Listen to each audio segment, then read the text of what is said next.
गोजोन्थों नोंथांमोनखौ आंनि गोसो गोरबोजों बरायग्रोनानै लाग्रोनानै थाबाय। दिनै बेखौनो नोंथांमोननि गेजेराव लाबोनो सानदों।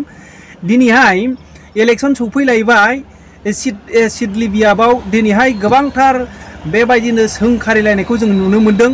समाजनि माखासे खामानि मावनायफोरखौ दोनथ'नानै बिथांमोना दिनै गिदिर गिदिर भाषण होयो। दिनैहाय मानगोनां प्रमद बर' बिथाङा बुंदों नेक्स्ट बारावहाय रावबो नांगालनि सावगारिखौ लानानै भट दारायनो थाखाय रावबो थानाय नंला होननानै। बेबायदि एथ' गिदिर गिदिर भाषण होआलाफैनो बिथांमोना समाजनि आरो बेबायदिनो बर' हारिनि थाखाय मोजां खामानिखौ मावनाया मोजां होननानै आङो सानो।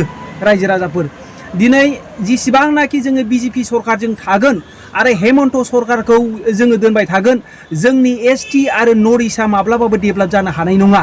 जोङो एग्जाम्पल हिसाबै जोङो नुनो मोनो रायजो राजाफोर दिनैहाय मणिपुर बायदियावहाय बोसोरसेनि बारलांबाय दिनैहाय कुकिफ्रा 200 जननि गावजों गाव बुथारलायनानै दङ आरो दिनैहाय 60,000 जननिबो बारा दिनैहाय रिलिफआव थानानै दङ।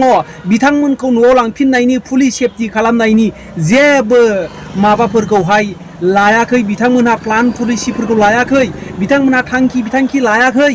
बेनो जोबोद दुखुनांथाव बाथ्रा। रायजो राजाफोर दिनैबो जोंनि बिटिसिआव नुयो सान्थि होननानै सानावनो बेबायदिनो दाखाथि खालामनाय, बेबायदिनो गोदोना हाफ्लं जालांनाय बेबायदिसो जागासिनो दङ। रायजो राजाफोर नोंथांमोनहा सोर सोर जोंनि क'क्राझारखौ बा जोंनि बिटिसिखौहाय नोंथांमोनहा सान्थि हिसाबै मोनबाय? नोंथांमोनहा कमेन्ट खालामहर बबे बबे एरियायाव सान्थि जाबाय।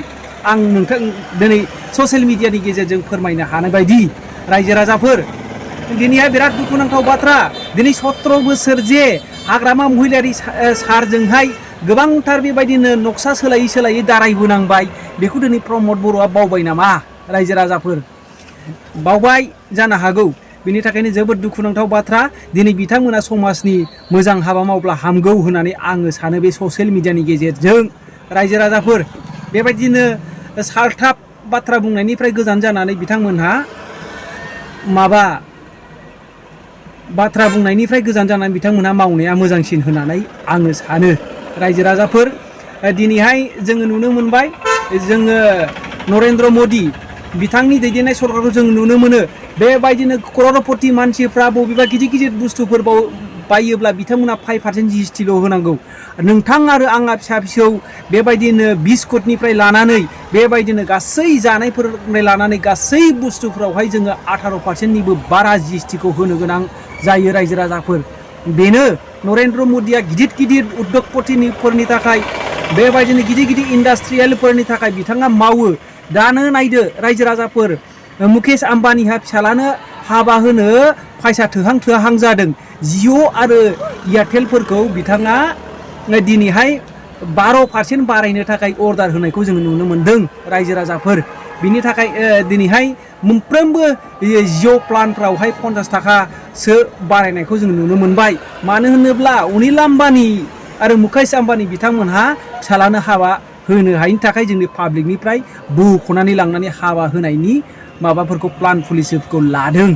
बेखौ जोङो नुनो मोन्दों। रायजो राजाफोर दा जोङो नुनो मोन्दों बिथांनि जुदि हायोब्ला नोंथांमोनहा बे जिअ' सिम आरो एयारटेल सिमखौहाय नागारनानै BSNL फैदो। बेबो 4G जाखाबाय। रायजो राजाफोर 1515 थाखाजोंनो बोसोरसेनि प्लान मोनगोन आरो 160 थाखाजोंनो 1 GB दैलिक 160 थाखाजोंनो 60 डेज बा 60 दिन माबा भेलिडिटिखौ मोननो हागोन। बे रायजो राजाफोर नोंथांमोनहा दिनै प्रमद बर' बिथाङा मा बुंनो हास्थायदों नोंथांमोनहा खोनासंनानै नाय।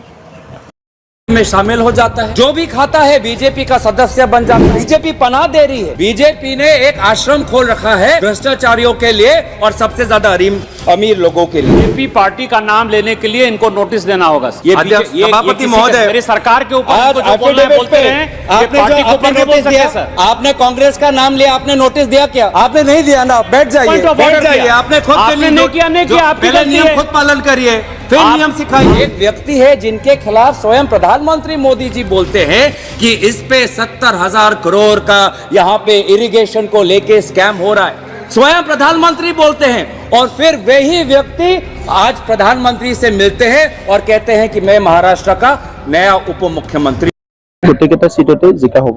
স্যার যেহেতু এই এমপি ইলেকশনত বিপিএফ নিষেধ হৈ গ'ল 2025 কিবা আহি হ'ব নেকি? নাই, মইতো আগতে কৈছো যে ইয়াৰ পিছত আৰু এই বেনাৰটো লৈ পেলাই ইলেকশ্যন খেলিবলৈ মানুহে নাপাব। এইটোতো মানে সঁচা কথা, কাৰণ এতিয়া নিৰ্বাচনৰ পিছত BPF-ৰ মানুহবিলাক বেলেগ বেলেগ দলত জইন কৰাৰ কাৰণে ইমান যোগাযোগ কৰিছে, ইমান ওলাই গৈছে। চ' সেইকাৰণে নেক্সট নিৰ্বাচনলৈকে BPF থাকিবনে নাই সেইটো এটা ডাঙৰ চেলেঞ্জ। নিষেধ হোৱাৰ ফালে গৈ আছে, আৰু এনেকুৱাই হয় যদি চৰকাৰৰ থকা সময়ত ভালমতে কামবিলাক নকৰে আৰু যিখিনি সময় পায় ৰাইজে এটা সময় দিয়ে, সেই সময়খিনি 17 বছৰ পাইছিলে, এইটো দীঘলীয়া সময়। তেখেতসকলে 17 বছৰত বহুতখিনি কাম কৰিব নোৱাৰিলে, কিন্তু আজি 3টা বছৰত আমি বহুতখিনি কাম কৰিলোঁ। য'ত যোৱা 17টা বছৰত মাটি কিনা বেচাৰ ক্ষেত্ৰত অসুবিধা আছিলে, সেইটো আমি গুচালোঁ। সেই সময়ত মাটি সেটেলমেণ্ট কৰিব লাগিলে যিমান মাটিৰ দাম হয় ইয়াৰ 75% দিব লগা হৈছিলে। মানে 1 লাখ টকাত যদি 1 বিঘা মাটি কিনে 75,000 টকা দিলেহে এইটো সেটেলমেণ্ট হয়, কিন্তু সেইটো আজি আমি 1,000 টকা কৰি দিলোঁ। আৰু 2 লাখ আমাৰ লেণ্ডলেছ আছে, তেখেতসকলক লেণ্ড দিয়াৰ কাৰণে, ভূমি দিয়াৰ কাৰণে কাম কৰি আছোঁ। গতিকে শিক্ষা দীক্ষা সকলো ক্ষেত্ৰতে ইমান বছৰে ৰাইজে ভুগি আছিলে, এই কামবিলাক আমি চব কৰি দিলোঁ। তো এতিয়াতো আৰু সমস্যা ৰাইজৰ মাজত নাই। কিন্তু খোলা আছে নে নাই? তেনেকুৱা পৰিৱেশ আমাৰ তাত আহি পৰা নাই যে হাগ্ৰামাৰ বাবে দল খোলা আছে নে নাই। চ' এইটো মই অকলে কৈ কথাও নোৱাৰে, আৰু তেখেতে এটা দলৰ মুৰব্বী হয়। চ' সেইকাৰণে ইমান তললৈকে যাই মই কথা পাতিব বিচৰা নাই, যে ময়ো তেখেতক ৰেচপেক্ট কৰোঁ।